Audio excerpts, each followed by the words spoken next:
Ahojte, ja som Ondrej a toto je odkaz pre teba. Je to odkaz od mojej kamarátky, ktorú radšej nebudem menovať, pretože ten odkaz nie je presne taký, aký mi ho ona poslala.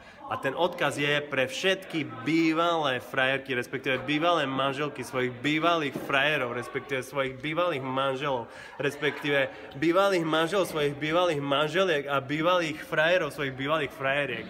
Kamaráti, kamarátky, ak niekto odíde z vášho života, tak je to OK.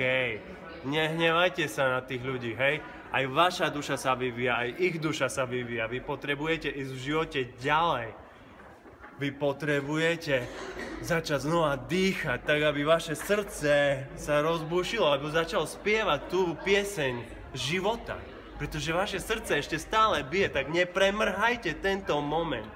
Tento jediný moment, ktorý existuje. A začnite spievať, začnite vyžarovať to, kým skutočne ste práve teraz, nie vtedy v minulosti, nie potom v budúcnosti, ale práve teraz, kým ste. Pretože tú pieseň môže niekto započuť a môže to byť práve človek, ktorý bude práve pre vás tým pravým a bude vás milovať do konca života.